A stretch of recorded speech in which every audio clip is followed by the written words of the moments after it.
안녕하세요. 신혼부부 재테크 멘토 구채입니다.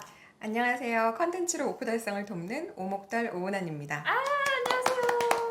콘텐츠의 여왕을 모셨습니다, 오늘. 아마 처음 보는 분들도 계실 거예요. 워낙 이제 SNS나 콘텐츠 쪽에서는 유명하시지만 저희가 모신 이유가 있어요. 은하님 하면 사실 콘텐츠로 매년 수십억대 매출을 내고 계시고 또 수많은 제자들이 지금 양성이 돼 있잖아요. 저도 원데이로 들었었잖아요. 맞아요. 정말 사람들이 열광하는 이유가 있다. 근데 이 은하님의 과거를 보면 굉장히 평범한 주부에서 시작을 했기 때문에 특별한 사람들의 이야기가 아니라 정말 평범한 분들도 좀 차근차근 시작할 수 있다는 걸 말씀드리고 싶어서 오늘 맞아요. 모셨어요. 맞아요. 네. 저도 아이를 낳고 몸이 이렇게 확 불었었어요. 하고 있던 일도 당연히 멈췄고 아기 키우는 데 집중하고 뭐 우울감 뭐 이런 것도 경험하고 남편하고도 원래 사이 좋았다가 아기 낳고 나니까 좀 힘들고 아, 맞아. 뭐 여러 가지 일반적으로 겪는 그런 모든 사이클을 다 겪었는데 아기를 낳고 이렇게 확 불어있는 상태에서 되게 힘들었어요. 몸도 많이 아팠고 모든 것들이 그냥 이렇게 정말 단절된 느낌? 근데 그러다가 살을 뺐고 작정하고 살을 빼고 나니까 많이 물어보더라고요. 그래서 설명을 하려고 하는데 너무 힘들어가지고 글을 적기 시작을 했어요. 아, 지인들한테 몇 명 얘기를 하다가 너무 많이 물어보니까 그냥 이제 물어보면은 글을 줘야지 하고 글을 적기 시작했는데 그 글이 블로그에서 이렇게 사랑을 많이 받게 되고 사람들이 아. 모이게 되고 모인 곳에서 사업이 되고 그러다 이렇게 흘러왔어요. 그럼 처음에 글을 쓰실 때 목적을 갖고 한 건 아니셨던 거예요? 아, 사실 목적은 다른 데 있었어요. 남편이 사업을 시작한다 그래서 커피 사업을 한다 그러길래 커피 사업이 잘 되게 해주려면 블로그 하나는 있어야지. 이러고 개설을 했는데 제가 커피를 몰라요. 그래서 커피 얘기를 2개 쓰고 나니까 할 말이 없더라고요. 근데 일일 리포스팅을 해야 된대. 그래서 어떡하지? 쓸 게 없는데 막 이러다가 아 그래 친구들이 다이어트 맨날 물어보니까 그거나 적자. 이러고 적었다가 그 글이 그렇게 된 거예요. 근데 그 남긴다고 해서 누구나 다 인플루언서가 되고 누구나 그 컨텐츠가 사랑을 받는 건 아니란 말이에요. 어떤 부분에서 좀 차별점을 뒀는지. 제 생각에는 친구들이 독자였기 때문에 가능했던 일인 것 같아요. 아, 그러니까 이 친구들이 생생하게 누군지 내 얼굴 앞에 막 보이고 누구한테 내가 설명하는 건지 느껴지니까 글을 적을 때 그 친구들 하나하나를 위해서 적었잖아요. 그렇게 적는 글들이 좋다. 왜냐하면 우리가 화면으로 만나게 되는 모든 컨텐츠는 1대1로 만나는데 나한테 얘기하듯이 이 컨텐츠가 펼쳐지면 내적 친밀감이 확 올라가잖아요. 네. 그래서 글을 읽으신 분들이 왜 이렇게 친구 같지? 이러면서 한 분 한 분 늘어났고 말을 거시고 질문하시고 근데 이제 그때부터 진짜 그분들이 제 친구가 됐어요. 그래서 그분들이 묻는 거에 대한 답을 하고 그분들이 또 질문을 하면 답을 하고 이렇게 해서 연재를 되게 길게 하게 됐거든요. 왜 그게 가능했느냐라고 물어본다면 제 생각에는 진짜 한 명 한 명을 진심으로 도와주고 싶었던 마음 그 목표 달성을 돕고 싶었던 그 마음으로 연재를 하고 그렇게 해서 한 명 한 명 모였는데 어떤 한 분이 저한테 단톡방을 만들어 달라고 그랬어요. 딱 네. 보니까 댓글에 다이어트 하는 사람도 많은데 그 사람들도 외로울 거다. 나 너무 외롭다. 그러니 커뮤니티를. 우리를 단톡방으로 묶어달라고 했는데 처음엔 용기가 안 났어요. 그래서 어떡하지? 막 하다가 아 그래 모르겠다. 일단 묶어보자. 이러고 6명을 묶어드렸어요. 근데 이분들이 아침에 깨면 같이 막 응원하면서 너무 결과를 막 내시는 거예요. 그래서 우리가 인원이 좀 늘어나도 좋겠다라고 하셔가지고 그렇게 해서 단톡방으로 한 분 한 분 블로그 친구들을 모았어요. 커졌어요. 그러고 나니까 단톡방이 약간 인구 밀도가 너무 높아져서 답답해진 거예요. 그래서 네이버 카페로 가서 북적북적 놀았어요. 근데 그 네이버 카페는 아시다시피 사람이 막 늘어나도 네. 다 수용이 되잖아요. 그죠. 근데 그런 상태에서 제 다이어트가 끝나고 유지한 지 3년이 되니까 그 유지는 또 어떻게 이렇게 하는 거냐 이렇게 이야기가 나오면서 남동생이 그때 스마트 스토어를 하겠다고 뭐 이것저것 소싱도 하고 막 다양한 사업적인 시도를 하고 있었는데 그러면 겸사겸사 내가 유지하면서 사용하는 제품들을 남동생 스마트 스토어에서 팔 수 있게 소싱을 좀 해줘야겠다. 이러고 이제 업체를 찾아가서 그거 제가 어떻게 해볼 수 없을까요? 라고 얘기했더니 하라 그러더라고요. 그래서 커뮤니티에 있는 분들한테 우리 이거 같이 사실래요? 라고 얘기했던 거가 공동구매의 시작이 됐고 그게 몇 년도예요? 17년도. 되게 공구의 시초 같은 느낌인데요? 네, 그때가 그죠? 초반 아니에요? 약간 완전 태동기였어요.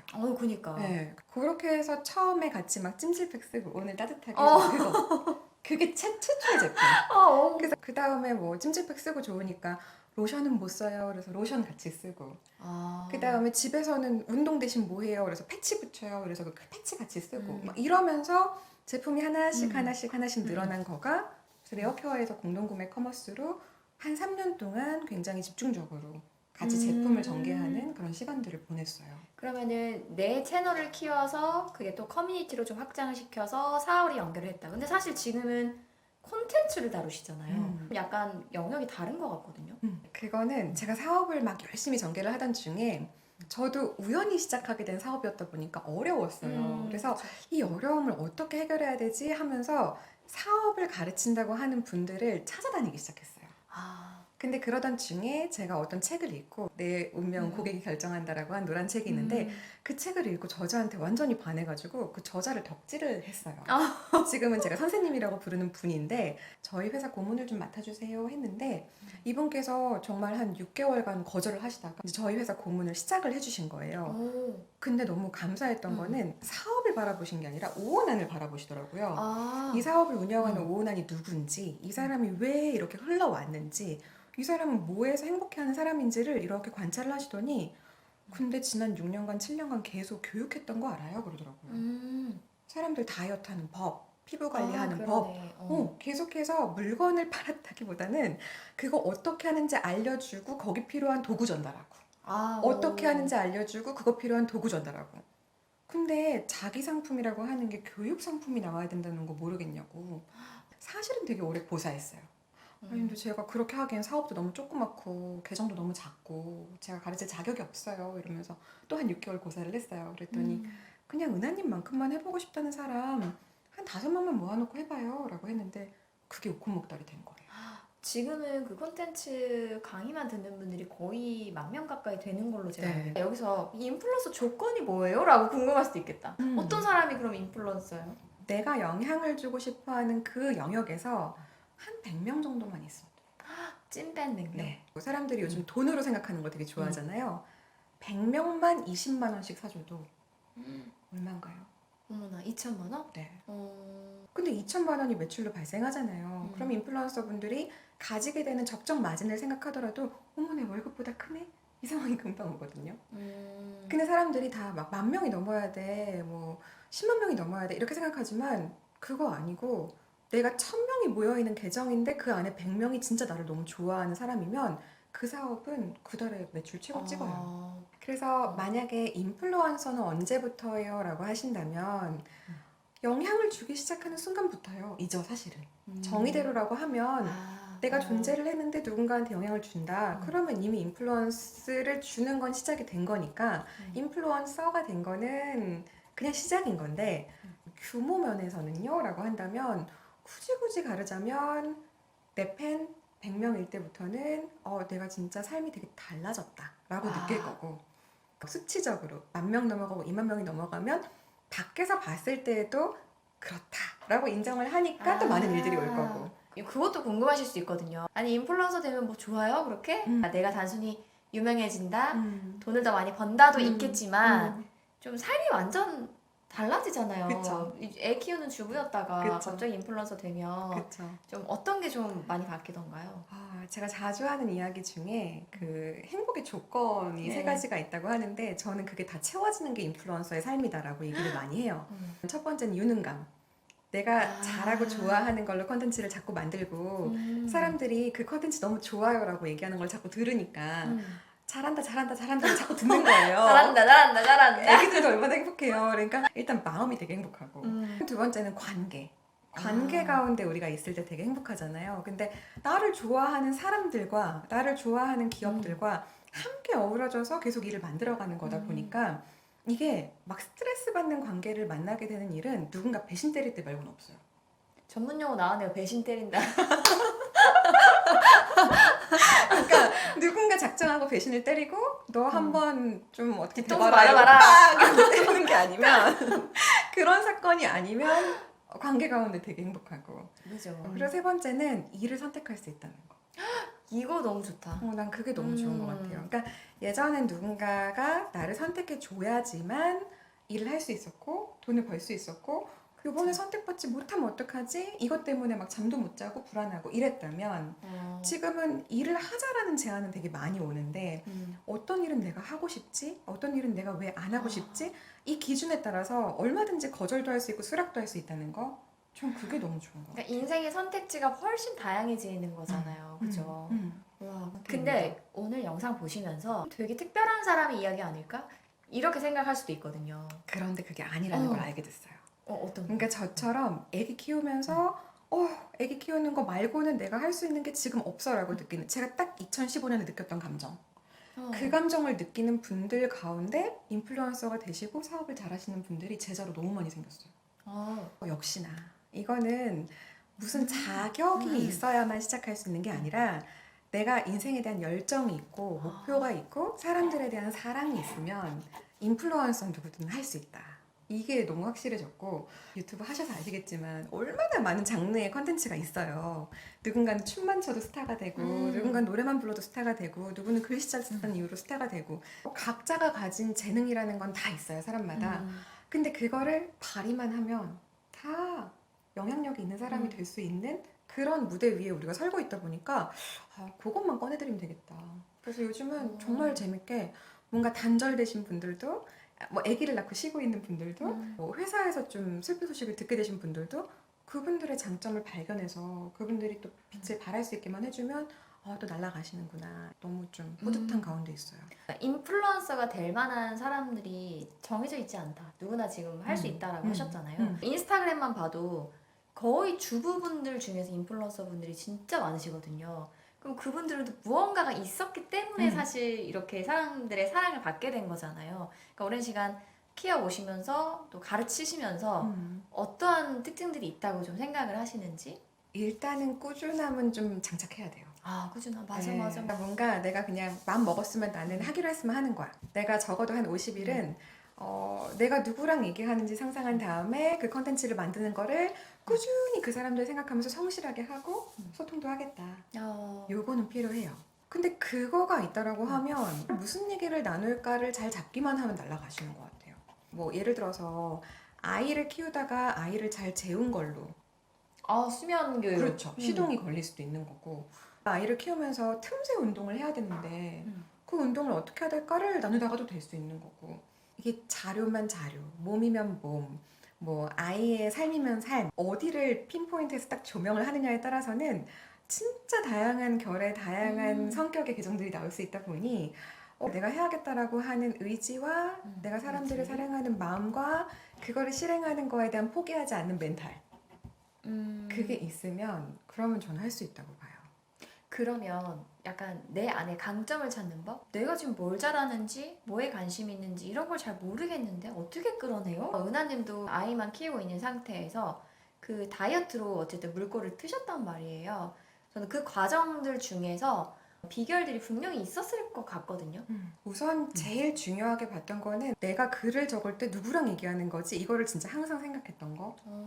처음에는 친구들이었잖아요. 네, 근데 그죠. 친구들이었다가 블로그 이웃님들이 되고 커뮤니티의 멤버들이 되니까, 그리고 우리가 막 모이기도 하고 만나기도 하고 막 이랬었거든요. 그러다 보니까 이분들한테 어떤 내용이 다음에 또 필요할까, 이렇게 생각을 하고 적었다 보니까 그 이야기들이 사람들의 마음을 계속 터치를 했었었고, 그렇게 해서 마음이 연결이 되고 나면 삶을 계속 들여다보고 관심 있어 하고, 이게 그냥 말 그대로 친구 맺는 거랑 똑같은 거거든요. 그러니까 처음에는 나에게 필요한 정보가 이 사람에게 있어서 왔는데 나중에는 자기 일상까지도 삶으로 연결되는 거죠. 궁금해지고 맞아요. 그게 약간 찐팬, 찐 구독자 그런 느낌이죠. 맞아요. 근데 그러면 사업이 어떻게 커진 거냐라고 했을 때는 그때부터는 사실 공부를 좀 많이 하긴 했어요. 제가 좀 공부를 좋아하는 성격이기도 했고, 내가 지금 하고 있는 일을 일로 정의하면 뭘까? 이거에 대한 질문을 진짜 스스로한테 많이 했거든요. 예를 들어 내가 물건을 판다면 지금 여기 이해관계자가 누가 있는 거지? 라고 생각을 했을 때 저한테 물건을 사시는 분들은 소비자로서 저한테 가치를 가져가야 되는 거고, 저한테 물건을 공급하시는 분들은 제가 있으니까 물건이 팔리는 거니까 그렇게 됐을 때 비즈니스를 어떻게 끌고 가야 될까, 뭐 이런 것들에 대한 공부라든가, 아니면 블로그를 하다가 카페를 하고, 카페를 하다가 인스타를 하고, 인스타를 하다가 유튜브를 하고, 이런 모든 과정들이 플랫폼이 바뀔 때마다 각 플랫폼에서 이해해야 되는 내용들이 있더라고요. 그래서 그죠. 그거를 또 넘어갈 때마다 공부를 좀 많이 했어요. 어. 내가 여기로 넘어가면 여긴 또 뭔가 대화하는 법칙이 다를 텐데, 여긴 또 뭔가 문화 코드가 다를 텐데, 그럼 내가 여기서는 뭐가 해야 될 일이고 뭐가 하지 말아야 될 일이지? 이런 것들을 공부를 하려고 뭐 강의도 많이 찾아보고 듣기도 많이 듣고, 그리고 가장 중요한 건 뭐니 뭐니 해도 멘탈. 어. 네, 모든 일들을 겪어보면 그 겪어보는 것 속에 좋은 일도 있지만 힘든 일이 있잖아요. 네. 그 힘든 일이 있을 때마다 내가 이걸 왜 힘들어하지? 나는 이렇게 힘들어하는 거에서 내가 느껴야 되는 나라는 사람에 대한 이해가 뭐지? 이거를 계속 좀 치밀하게 들여다봤던 것 같아요. 숫자가 목표였던 적은 솔직히 없었어요. 아. 끝까지 만족을 거기에 좀 많이 초점이 맞춰져 있었었고, 그렇게 좀 중심 잡고 계속 나아가다 보니까 지금 모습이 된 거라고 생각을 하고 있어요. 그래서 된 것 같아요. 이 사람들이 이 서비스, 이 상품, 내가 전하는 이 가치에 온전하게 만족을 느끼면 좋겠다가 포커스가 되니까 자꾸 맞춤형으로 제공을 하게 되는 거잖아요. 그럼 많은 사람들이 더 찾게 되고 내가 가지고 있는 플랫폼은 더 커지게 되고 이런 것 같아요. 그러면 수강생분들이 많잖아요. 정말 평범한 주부, 평범한 직장인이었는데 혹은 그냥 뭐 사업하시는데 되게 뭐가 잘 안 되거나 그 평범한 매출이었는데 되게 큰 변화들 있는 분들도 있었을 것 같아요. 되게 많은 사례들이 있는데, 최희 작가님 채널 보고 있는 사람들 중에는 아기 낳고 핸드폰 만지는 거 외에는 쉬는 시간 갖기가 좀 어려운 분들이 있을 수 있잖아요. 그런 케이스인데 인스타에서 성장하셔가지고 인플루언서 되시고 일하시는 분들이 되게 많아요. 한 분은 아이를 너무 잘 재우셨어요. 그 너무 잘 재운 이야기를 얘기를 했는데, 그 재운 이야기가 엄마들한테 퍼지니까 그 엄마들이 다 잘 재우는 거예요. 그래서 은인이 된 거예요. 당신 덕분에 우리 애들이 너무 잘 자요. 이렇게 해서 정말 지금 막 4.6만? 그 다음에 물리치료사신데 시간도 체력도 없는 거예요. 체력을 기르려고 하면 틈새 운동을 해야 돼. 그래서 그 틈새 운동을 어떻게 해야 되는지를 릴스로 전개하신 분이 있어요. 그냥 직장생활 하다가 네. 하면서 네. 막간을 이용해가지고 막간을 5분 운동 뭐 이용해서. 이런 거? 그쵸. 근데 또 엄청 사랑을 받으셔가지고 그분도 이만. 어머나. 지금 너무너무 사랑받고 계시고, 또 한 분은 살림을 너무 잘하시는 거예요. 요새 인스타 왜 이렇게 살림 잘하는 분들이 많아요? 너무 잘하죠. 그러니까 왜 그런 거 있잖아요. 애들 다 이렇게 등원시키고 나면은 집이 난장판인데 그걸 샥 치우면 깨끗, 완전 그 러브하우스처럼 바뀌는 거예요. 그래서 그런 릴스를 공개하시는 대리만족 거가 되겠다. 그렇죠. 그래가지고 그분한테 막 어떻게 정리해요, 어떻게 이렇게 치워요, 막 배우고 싶어가지고 사람들이 수업 열어달라고 지금 그런 니즈도 막 몰리고, 그 쓰시는 매트 뭐예요, 막 이러면서 사람들 물어보고, 그렇게 정리정돈하고 수납하고 이런 거 올려가지고 또 3만. 와, 그런 사람 너무 진짜 많아요. 많다. 너무 많아요. 얼굴 공개 안 해도 또 유명하신 분들도 있잖아요. 있어요. 그죠? 어떤 분이 또 계시냐면은 칼럼을 적어줬어요. 다이어트 칼럼. 근데 이분은 당신의 어머님이 초고도 비만이셨는데 그 어머님을 한번 고쳐주신 거예요. 본인이 공부한 내용으로. 그래서 엄마를 초고도 비만으로부터 이렇게 정상적으로 한 그 이야기를 칼럼으로 잘 적으셔가지고 정말 카드뉴스 전개를 하셨는데 거기도 1.6만. 와. 그래서 얼굴 한 번도 안 나오는데 거기도 되게 재밌게 교육도 하시고. 뭐 얼굴이 예쁘지 않아도 그죠? 직장 상관없고 학력 상관없고 전혀. 그죠? 그런 거 없이도 누구나 다 가능하다.